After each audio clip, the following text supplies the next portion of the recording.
যে দেশে রামধনু এঁকে প্রেমীরা কবিতা লেখে, চলো না সেই দেশেতে, কেউ খুঁজে পাবে না। কথার গুঞ্জন শুনবো দুজন, কেউ শুনতে পাবে না।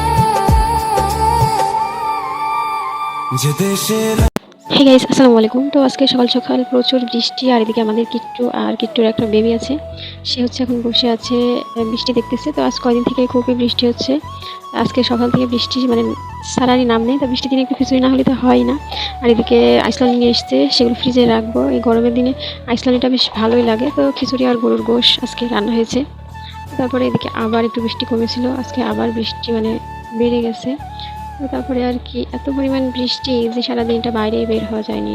তো এসেছিলাম মাদের বাসায়, আর মাদের বাসায় এসব বৃষ্টি মানে অন্যবার আসলে গরমে থাকতে পারি না, আর এবার বৃষ্টির কারণে বাইরে বের হওয়া যাচ্ছে না। তো আব্বু নিয়ে এসেছিলো মাছ, আর এদিকে ঋতু বৃষ্টির দিনে একটু অন্যরকম কিছু বানাচ্ছিল, মানে ওই জন্য ফার্স্ট টাইম এগুলো খাইলাম, বেশ ভালো লাগলো। বেসন, মুরগির ছাট, আর হচ্ছে আরও অনেক কিছু দিয়ে এটা বানিয়েছে, মানে একটু বড়া টাইপের বলতে পারেন।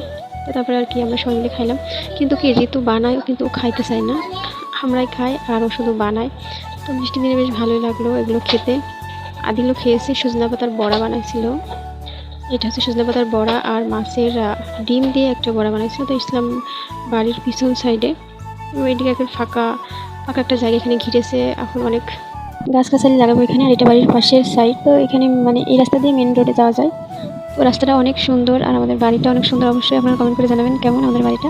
এটা হচ্ছে বাড়ির ভিতরকার জায়গা, এখানে অনেক সবজি গাছ আছে, আর আমার মা পোলট্রি পোষে। এদিকে অনেক সবজি ক্ষেত, তো মানে একটা বাগান বাড়ির মতো, মানে অনেক রকম সবজি পাওয়া যায় এখানে। পোশাক লাগিয়েছে, তারপর এখানে মিষ্টি। তো এটা হচ্ছে পিসকোকড়ির গাছ, এই গাছটা অনেক উপকারী একটা গাছ। আর আমাদের ঘরের ভিতর নয়, অনেক সুন্দর সুন্দর ঘর সাজানোর জিনিস আছে, যেমন এটা আমার বাবা কিনে নিয়ে এসেছে। এটা হচ্ছে, এটার নাম জানি কি আমার ঠিক